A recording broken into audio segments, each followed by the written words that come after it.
திருவழிபாடு ஆண்டின் பொதுக்காலம் 14ஆம் வாரம் வெள்ளிக்கிழமை காலை புகழ் மாலை. ஆண்டவரே, எங்கள் இதழ்களை திறந்தருளும், நாங்களும் உம்மை புகழ்ந்திடுவோம். தந்தைக்கும் மகனுக்கும் தூய ஆவிக்கும் ஆட்சி உண்டாவதாக. தொடக்கத்தில் இருந்தது போல இப்போதும் எப்பொழுதும் என்றென்றும் இருப்பதாக. ஆமீன். அல்லேலூயா. அழைப்பு பல்லவியும் அழைப்பு திருப்பாடலும். ஆண்டவர் நல்லவர், அவர் பெயரை போற்றுங்கள். ஆண்டவர் நல்லவர், அவர் பெயரை போற்றுங்கள். வாருங்கள், ஆண்டவரை புகழ்ந்து பாடுங்கள். நமது மீட்பின் பாறையை போற்றி ஆர்ப்பரியுங்கள். அவர் திருமுன் நன்றியுடன் செல்வோம். புகழ் பாக்களால் அவரை போற்றி அகமகிழ்வோம். ஏனெனில் ஆண்டவர் மாண்புமிகு இறைவன், அனைத்து தெய்வங்களுக்கும் அனைத்திற்கும் மேலான பேரரசர். பூவுலகின் ஆழ்பகுதிகள் அவர் தம் கையில் உள்ளன. மலைகளின் கொடுமுடிகளும் அவருக்கே உரியன. கடலும் அவருடையதே, அவரே அதை படைத்தார். உலர்ந்த தரையையும் அவர் கைகளை உருவாக்கின. வாருங்கள், தாழ்பணிந்து அவரை தொழுவோம். நம்மை உருவாக்கிய ஆண்டவர் முன் முழந்தாளிடுவோம். அவரே நம் கடவுள், நாமோ அவரது மேய்ச்சலின் மக்கள். நாம் அவர் பேணி காக்கும் ஆடுகள். இன்று நீங்கள் அவரது குரலுக்கு செவி கொடுத்தால் எத்துணை நலம். அன்று மெரிபாவிலும் பாலை நிலத்தில் மாசாவிலும் செய்தது போல் உங்கள் இதயத்தை கடினப்படுத்திக் கொள்ளாதீர்கள். அங்கே உங்கள் மூதாதையர் என்னை சோதித்தனர். என் செயல்களை கண்டிருந்தும் என்னை சோதித்து பார்த்தனர். 40 ஆண்டளவாய் அந்த தலைமுறை எனக்கு வெறுப்பூட்டியதால் நான் உரைத்தது. அவர்கள் உறுதியற்ற உள்ளம் கொண்ட மக்கள், என் வழிகளை அறியாதவர்கள். எனவே நான் சினமுற்று, நான் அளிக்கும் இளைப்பாற்றியின் நாட்டிற்குள் நுழையவே மாட்டார்கள் என்று ஆணையிட்டு கூறினேன். தந்தைக்கும் மகனுக்கும் தூய ஆவிக்கும் ஆட்சி உண்டாவதாக. தொடக்கத்தில் இருந்தது போல இப்போதும் எப்பொழுதும் என்றென்றும் இருப்பதாக. ஆமீன். ஆண்டவர் நல்லவர், அவர் பெயரை போற்றுங்கள். ஆண்டவர் நல்லவர், அவர் பெயரை போற்றுங்கள். பாசுரம். விண்ணின் விளக்கே, ஒளியின் ஊற்றே, மண்ணை காக்கும் மாண்புறு இறைவா, பனி பொழிந்து உலகின் தரையை நனைக்க இன்னொரு நாள் பிறந்தது இறைவனை துதிக்க. இருள் அகல்கின்றது, பகல் ஒளிர்கின்றது. அருள் பொழி கிறிஸ்துவும் ஒளி தருகின்றார். அவரே நமக்கு ஒளியாவார். அவரில் அகமகிழ்வோம், அக்களிப்போம். அனைத்து வல்லமையும் கொண்டவர் ஒருவரே. நினைக்க இயலா மூவரு இறைவா, ஒளி தரும் உமக்கு ஓங்குக மாட்சிமை. அளவிலா காலத்தும் ஆகிட வேண்டுகிறோம். ஆமீன். கடவுளை நொறுங்கிய குற்றமுணர்ந்த உள்ளத்தை நீர் அவமதிப்பதில்லை. கடவுளே, நொறுங்கிய குற்றமுணர்ந்த உள்ளத்தை நீர் அவமதிப்பதில்லை. கடவுளை, உமது பேரினுக்கேற்ப எனக்கு இரங்கும். உமது அளவற்ற இரக்கத்திற்கேற்ப என் குற்றங்களை துடைத்தருளும். என் தீவினை முற்றிலும் நீங்கும்படி என்னை கழுவி அருளும். என் பாவம் அற்று போகும்படி என்னை தூய்மைப்படுத்தி அருளும். ஏனெனில் என் குற்றங்களை நான் உணர்கின்றேன். என் பாவம் எப்போதும் என் மனக்கண் முன் நிற்கின்றது. உமக்கு எதிராக நான் பாவம் செய்தேன். உம் பார்வையை தீயது செய்தேன். எனவே உம் தீர்ப்பில் உம் நீதி வெளிப்படுகின்றது. உம் தண்டனை தீர்ப்பில் உம் நேர்மை விளங்குகின்றது. இதோ குற்ற நிலையில் என் வாழ்வை தொடங்கினேன். பாவத்தோடு என் அன்னை என்னை கருத்தாங்கினாள். இதோ நீ விரும்புவது உள்ளத்து உண்மையையே. மெய்ஞானத்தால் என் மனதை நிரப்பும். ஈசோப்பினால் என்னை கழுவும். நான் தூய்மையாவேன். என்னை கழுவி அருளும். உரை பணியிலும் வெண்மையாவேன். மகிழ் ஒளியும் அக்களிப்பும் நான் கேட்கும்படி செய்யும். நீர் நொறுக்கிய என் எலும்புகள் களி கூறுவனவாக. என் பாவங்களை பாராதபடி உம் முகத்தை மறைத்துக் கொள்ளும். என் பாவக் கரைகளை எல்லாம் துடைத்தருளும். கடவுளை, தூயதொரு உள்ளத்தை என்னுள் படைத்தருளும். உறுதி தரும் ஆவியை என்னுள்ளே புதுப்பித்தருளும். உமது திருமுன்னிலிருந்து என்னை தள்ளி விடாதையும். உமது தூய ஆவியை என்னிடமிருந்து எடுத்து விடாதையும். உம் மீட்பின் மகிழ்ச்சியை மீண்டும் எனக்கு அளித்தருளும். ஆர்வமிக்க மனம் தந்து என்னை தாங்கி அருளும். வரம்பு கடப்போருக்கு உம் வழிகளை கற்பிப்பேன். பாவிகள் உம்மை நோக்கி திரும்பி வருவார்கள். இறைவா, என் மீட்பின் இறைவா, இரத்த பழி நின்று என்னை விடுவித்தருளும். என் நா உம் நீதியை ஏத்தி பாடும். என் தலைவரை என் இதழ்களை திறந்தருளும். என் வாய் உம் புகழை எடுத்துரைக்கும். ஏனெனில் பழியினால் உம்மை மகிழ்விக்க இயலாது. நான் எரிபலி செலுத்தினாலும் நீர் அதில் நாட்டங்கொள்வதில்லை. இறைவா, உமக்கேற்ற பழி நொறுங்கிய உள்ளமே. கடவுளை, நொறுங்கிய குற்றமுணர்ந்த உள்ளத்தை நீர் அவமதிப்பதில்லை. சீயோனுக்கு இன்முகம் காட்டி நன்மை செய்யும். எருசலேமின் மதில்களை மீண்டும் கட்டுவீராக. அப்பொழுது எரிபலி, முழு எரிபலி எனும் முறையான பலிகளை விரும்புவீர். மேலும் இளங்காளைகள் உமது பீடத்தின் பலியாக செலுத்தப்படும். தந்தைக்கும் மகனுக்கும் தூய ஆவிக்கும் ஆட்சி உண்டாவதாக. தொடக்கத்தில் இருந்தது போல இப்போதும் எப்போதும் என்றென்றும் இருப்பதாக. ஆமீன். கடவுளை, நொறுங்கிய குற்றமுணர்ந்த உள்ளத்தை நீர் அவமதிப்பதில்லை. கடவுளே, நொறுங்கிய குற்றமுணர்ந்த உள்ளத்தை நீர் அவமதிப்பதில்லை. ஆண்டவரே, சினமுற்ற போதும் உமது இரக்கத்தை நினைவு கூரும். ஆண்டவரே, சினமுற்ற போதும் உமது இரக்கத்தை நினைவு கூரும்.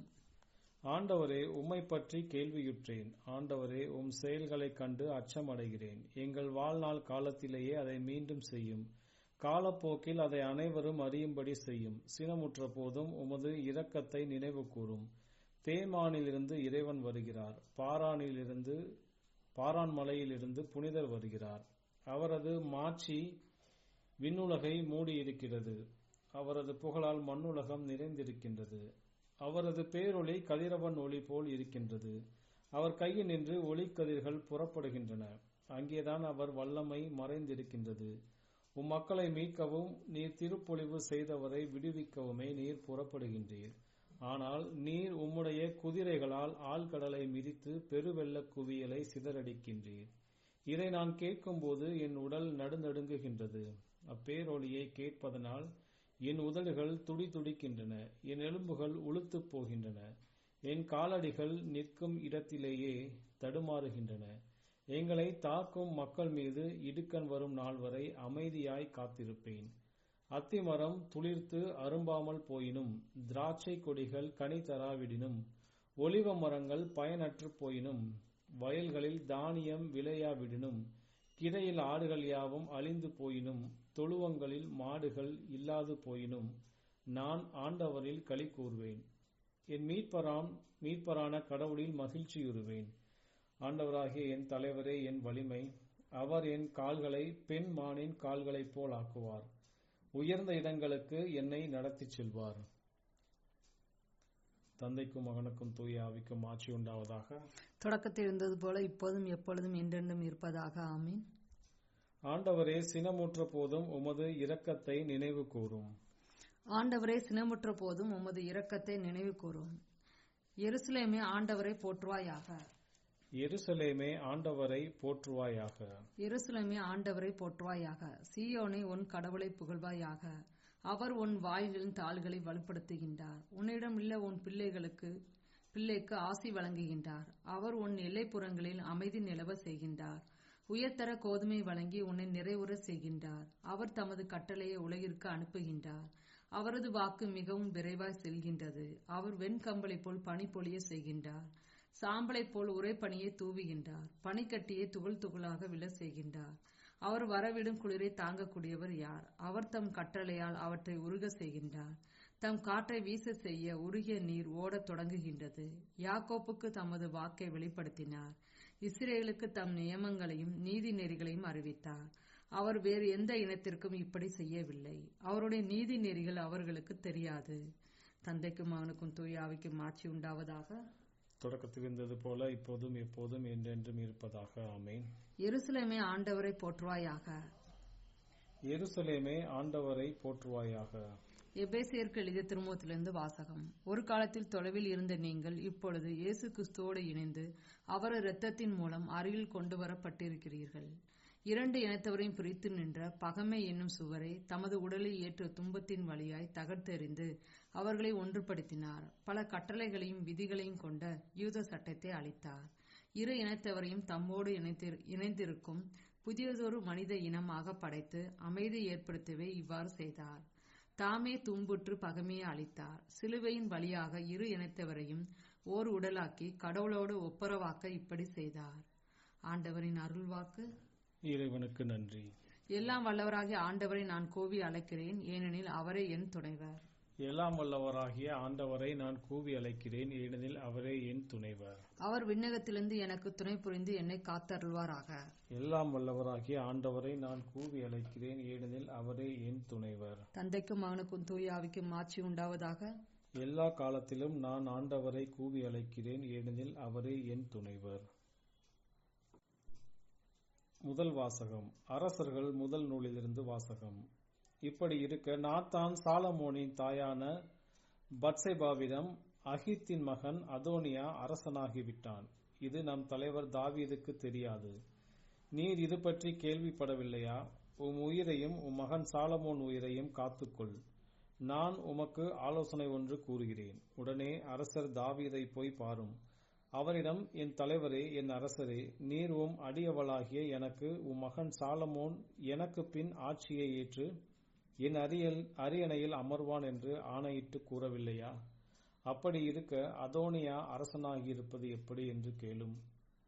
அங்கு நீர் அரசரோடு பேசிக் கொண்டிருக்கையில் நானும் உமக்கு பின் வருகிறேன்.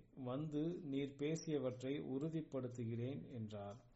அவ்வாறே பத்சேபா பள்ளி அறையில் இருந்த வயது முதிர்ந்த அரசரை பார்க்க சென்றார்.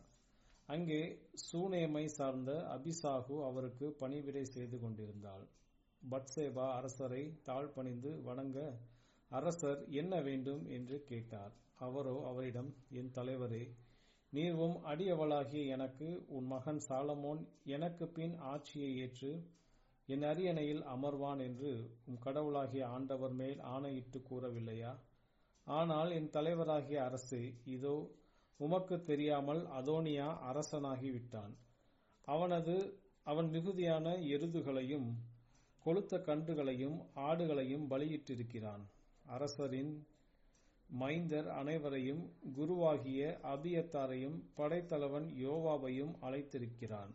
ஆனால் உம் அடியான் சாலமோனை மட்டும் அழைக்கவில்லை. என் தலைவராகிய அரசே, உமக்கு பின் அரியணை ஏறுபவன் யார் என்று நீரே அறிவிக்க வேண்டுமென்று இஸ்ரேல் மக்கள் அனைவரும் எதிர்நோக்கி இருக்கின்றனர். அப்படி அறிவிக்காவிடில் என் தலைவராகிய அரசர் தம் மூதாதையரோடு துயில் கொள்ளும் நாளில் நானும் என் மகன் சாலமோனும் குற்றவாளியாக கருதப்படுவோம் என்றார். அவர் இவ்வாறு அரசரோடு பேசிக் கொண்டிருக்கையில் இறைவாக்கினர் நாத்தான் உள்ளே வந்தார். அங்கே இருந்தவர்கள் அரசரிடம், இறைவாக்கினர் நாத்தான் இங்கு வந்திருக்கிறார் என்றார்கள். அவர் உள்ளே நுழைந்து அரசர் முன் சென்று தரைமட்டும் பணிந்து வணங்கினார். அப்போது நாத்தான், என் தலைவராகிய அரசே, உமக்கு பின் அதோனியா அரசாள்வான். அவன் உம் அரியணை மீது அமர்வான் என்று நீர் கூறியதுண்டா? ஏனெனில் அதோனியா இன்று இங்கிருந்து போய் மிகுதியான எருதுகளையும் கொழுத்த கன்றுகளையும் ஆடுகளையும் பலியிட்டிருக்கிறான். அரசரின் மைந்தர் அனைவரையும் படைத்தலைவராகிய யோவாபையும் குருவாகிய அபியத்தாரையும் அதற்கு அழைத்திருக்கிறான். அவர்கள் அவனோடு உண்டு குடித்து, அரசர் அதோனியா வாழ்க என்று முழங்கிக் கொண்டிருக்கிறார்கள். ஆனால் உம் அடியானாகிய என்னையும் குரு சாதோக்கையும் யோயாதாவின் மகன் பெனாயாவையும் உம் அடியான் சாலமோனையும் அவன் அழைக்கவில்லை. என் தலைவரும் அரசருமாகிய உமக்கு பின் அரியணையில் யார் அமர வேண்டுமென்று அடியேனுக்கு இதுவரை நீர் தெரிவிக்கவில்லை. அவ்வாறிருக்க இவையெல்லாம் என் தலைவராகிய அரசரது சொற்படி நடந்திருக்க கூடுமா என்று கேட்டார். அப்போது தாவீது அரசர் மறுமொழியாக, பத்சேபாவை என் முன்னே வரவழையுங்கள் என்றார். அவரும் அரசரிடம் வந்து அவர் முன்னிலையில் நின்றார்.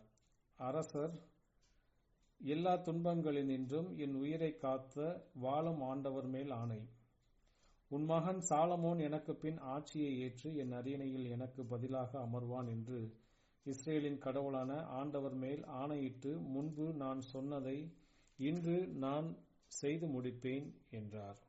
அப்பொழுது பத்சேபா முகம் தரையில் பட தாழ்ந்து அரசரை வணங்கி, என் தலைவராகிய தாவீது அரசர் நீடூழி வாழ்க என்றார். தாவீது அரசர் குரு சாதோக்கையும் இறைவாக்கினர் நாத்தானையும் யோயாதாவின் மகன் பெனாயாவையும் என்னிடம் அழைத்து வாருங்கள் என்றார். அவ்வாறே அவர்கள் அரசர் முன் வந்தார்கள். அரசர் அவர்களிடம், உங்கள் தலைவனுடைய அலுவலரும் நீங்களும் சேர்ந்து என் மகன் சாலமோனை என் கோவேறு கழுதையின் மேல் அமர்த்தி கீகோனுக்கு அழைத்து செல்லுங்கள். அங்கே குரு சாதோக்கும் இறைவாக்கினர் நாத்தானும் அவனை இஸ்ரேலின் அரசனாக திருப்பொழிவு செய்யட்டும். எக்காலம் முழங்கவே சாலமோன் அரசர் வாழ்க என்று வாழ்த்துங்கள். அதன்பின் அவனை இங்கே அழைத்து வாருங்கள். அவன் வந்து என் அரியணை மீது அமர்ந்து எனக்கு பதிலாக அரசாள்வான். இஸ்ரேல் மீதும் யூதாவின் மீதும் அவனை தலைவனாக நியமிக்கிறேன் என்றார். பின்னர் தாவீது தம் மூதாதையருடன் துயில் கொண்டு தாவீதின் நகரில் அடக்கம் செய்யப்பட்டார். தாவீது இஸ்ரேலின் மீது ஆட்சி செலுத்திய காலம் 40 ஆண்டுகள்.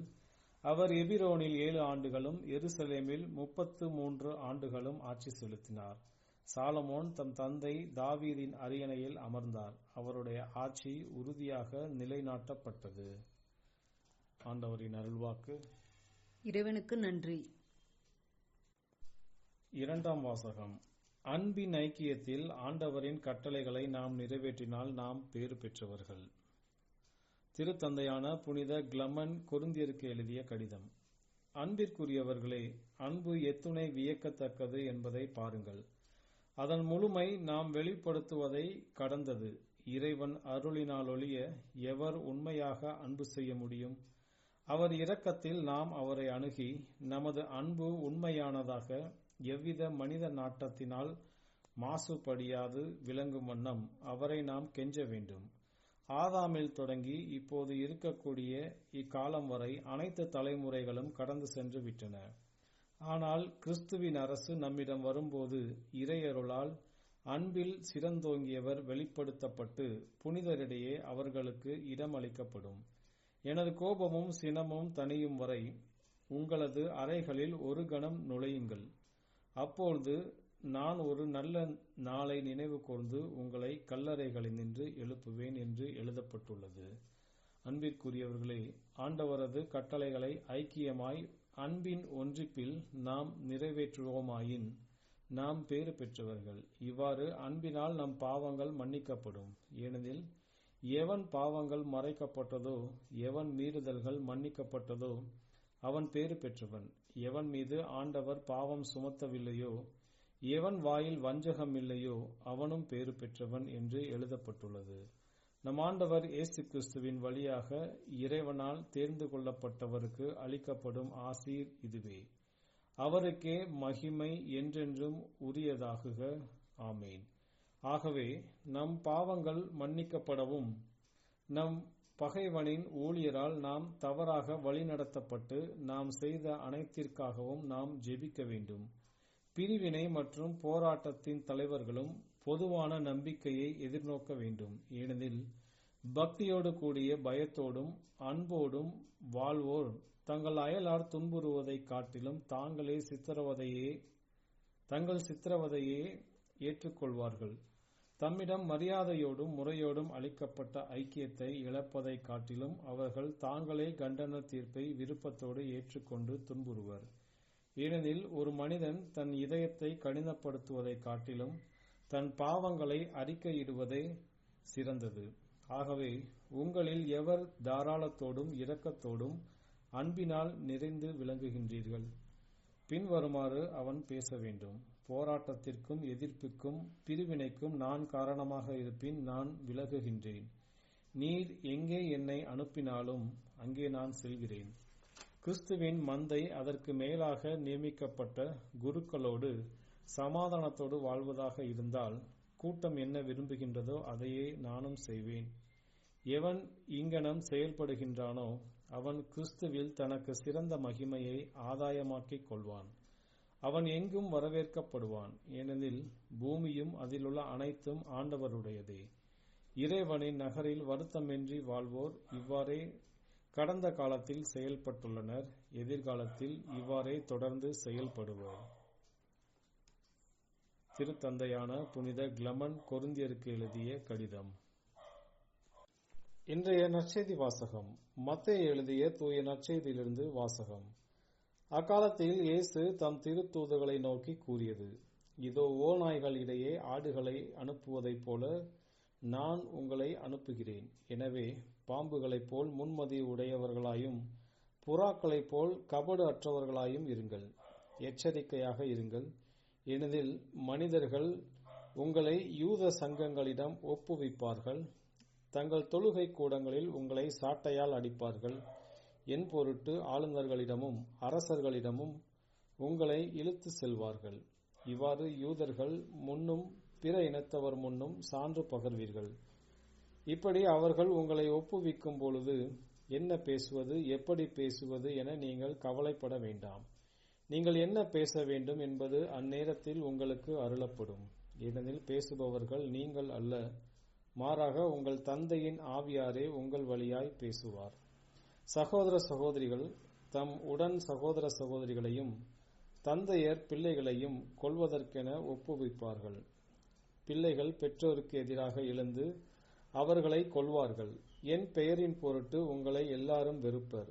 இறுதி வரை மன உறுதியுடன் இருப்போரே மீட்கப்படுவர். அவர்கள் உங்களை ஒரு நகரில் துன்புறுத்தினால் வேறொரு நகருக்கு ஓடிப்போங்கள். மானிட மகனின் வருகைக்கு முன் நீங்கள் இஸ்ரேலின் எல்லா நகர்களையும் சுற்றி முடித்திருக்க மாட்டீர்கள் என உறுதியாகவே உங்களுக்கு சொல்கிறேன். ஆண்டவரின் அருள்வாக்கு. கிறிஸ்துவே உமக்கு புகழ்.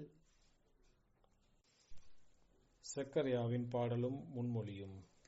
நம் கடவுளின் பரிவுள்ளத்தாலும் இரக்கத்தாலும் விடியல் நம்மை தேடி வருகிறது. நம் கடவுளின் பரிவுள்ளத்தாலும் இரக்கத்தாலும் விடியல் நம்மை தேடி வருகிறது. இஸ்ரேலின் கடவுளாகிய ஆண்டவரை போற்றுவோம். ஏனெனில் அவர் தம் மக்களை தேடி வந்து விடுவித்தருளினார். தம் தூய இறைவாக்கின வாயினால் தொடக்கம் முதல் அவர் மொழிந்தபடியே அவர் தம் ஊழியராகிய தாவீதின் குடும்பத்தில் வல்லமையுடைய மீட்பர் ஒருவர் நமக்காக தோன்ற செய்தார். நம் பகைவரிடமிருந்தும் நம்மை வெறுப்போர் அனைவரும் பிடியிலிருந்து நம்மை மீட்பார். அவர் நம் மூதாதையருக்கு இரக்கம் காட்டி தமது தூய உடன்படிக்கையும் நம் தந்தையாகிய ஆபிரகாமுக்கு அவர் இட்ட ஆணையையும் நிறைவேற்ற நினைவு கூர்ந்தார். இவ்வாறு நம் பகைவரின் பிடியிலிருந்து விடுவிக்கப்பட்டு தூய்மையோடும் நேர்மையோடும் வாழ்நாள் எல்லாம் அச்சமின்றி அவர் திருமுன் பணி செய்யுமாறு வழிவகுத்தார். குழந்தாய், நீ உன்னத கடவுளின் இறைவாக்கின எனப்படுவாய். ஏனெனில் பாவ மன்னிப்பால் வரும் மீட்பை அவர் தம் மக்களுக்கு அறிவித்து ஆண்டவருக்கான வழியை செம்மைப்படுத்த அவர் முன்னே செல்வாய். இருளிலும் இறப்பின் பிடியிலும் இருப்போருக்கு ஒளி தரவும் நம்முடைய கால்களை அமைதி வழியில் நடக்க செய்யவும் நம் கடவுளின் பரிவுள்ளத்தாலும் இரக்கத்தாலும் விண்ணிலிருந்து விடியல் நம்மை தேடி வருகிறது. தந்தைக்கும் மகனுக்கும் தூய ஆவிக்கும் ஆட்சி உண்டாவதாக. தொடக்கத்தில் இருந்தது போல இப்போதும் எப்போதும் என்றென்றும் இருப்பதாக. ஆமீன். நம் கடவுளின் பரிவுள்ளத்தாலும் இரக்கத்தாலும் விடியல் நம்மை தேடி வருகிறது. நம் கடவுளின் பரிவுள்ளத்தாலும் இரக்கத்தாலும் விடியல் நம்மை தேடி வருகிறது. மன்றாட்டுகள். தந்தையே, உம் மகனும் எங்கள் ஆண்டவருமாகிய இயேசு கிறிஸ்துவுக்காக உம்மை புகழ்கிறோம். தூய ஆவியாரின் வழியாக அவர் தம்மையே பலிப்பொருளாக உமக்கு ஒப்புக் கொடுத்தார். அதனால் நாங்கள் சாவினின்றும் தன்னலத்திலிருந்தும் விடுதலை பெற்று உமது அமைதியில் சுதந்திரமாக வாழவும் செய்தார். எனவே உம்மை நோக்கி மன்றாடுகிறோம். தந்தையே, உமது திருவுளமே எமக்கு அமைதி. ஆண்டவரே, இந்த புதிய நாளை உமது கொடையாக ஏற்றுக்கொள்கிறோம். நாங்கள் புது வாழ்வு வாழ அருள் புரியும். தந்தையே, உமது திருவுளமே எமக்கு அமைதி. நீர் எல்லாவற்றையும் படைத்து பேணி காத்து வருகின்றீர். அவற்றில் அனைத்திலும் உமது கரத்தின் வல்லமையை நாங்கள் உய்த்துணர செய்தருளும். தந்தையே, உமது திருவுளமே எமக்கு அமைதி. உமகன் உம் திரு ரத்தத்தில் புதிய என்றுமுள்ள உடன்படிக்கையை முத்திரையிட்டார். இந்த உடன்படிக்கையை நாங்கள் மதித்து வாழ்ந்திட எங்களுக்கு துணை புரியும். தந்தையே, உமது திருவுளமே எமக்கு அமைதி. இயேசு சிலுவையில் மரிக்கும்போது அவரது விழாவினின்று இரத்தமும் தண்ணீரும் வழிந்தோடின. நாங்கள் திருப்பலியில் பங்கு கொள்ளும் போது உமது தூய ஆவியாரை எம்முள் பொழிந்தருளும். தந்தையே, உமது திருவுளமே எமக்கு அமைதி. நம்முடைய தனிப்பட்ட மன்றாட்டுகள். ஆண்டவரின் இறைவேண்டல். விண்ணுலகில் இருக்கிற எங்கள் தந்தையே, உமது பெயர் தூயது என போற்றப் பெறுக. உமது ஆட்சி வருக. உமது திருவுளம் விண்ணுலகில் நிறைவேறுவது போல மண்ணுலகிலும் நிறைவேறுக. எங்கள் அன்றாட உணவை இன்று எங்களுக்கு தாரும். எங்களுக்கு எதிராக குற்றம் செய்வோரை நாங்கள் மன்னிப்பது போல எங்கள் குற்றங்களை மன்னியும். எங்களை சோதனைக்கு உட்படுத்தாதையும் தீமையிலிருந்து எங்களை விடுவித்தருளும். கிறிஸ்துவின் சமாதானம் உம் ஆன்மாவோடு இருப்பதாக. இறுதி மன்றாட்டு. எல்லாம் வல்ல கடவுளே, இன்று இந்த காலை இறைவேண்டலில் நாங்கள் எங்கள் புகழ்ச்சியை உமக்கு செலுத்துவதன் வழியாக உம்முடைய புனிதர்களோடு நாங்கள் பெருமகிழ்வுடன் உம்மை புகழ அருள் புரியும். உம்மோடு தூய ஆவியின் ஒன்றிப்பில் இறைவனாய் என்றென்றும் வாழ்ந்து ஆட்சி செய்கின்ற எங்கள் ஆண்டவரும் உமது திருமகனுமாகிய இயேசு கிறிஸ்து வழியாக உம்மை மன்றாடுகிறோம். ஆமீன். ஆண்டவர் நம்மை ஆசீர்வதித்து தீமைகள் அனைத்திலிருந்து பாதுகாத்து நிலைவாழ்வுக்கு அழைத்துச் செல்வாராக. ஆமீன்.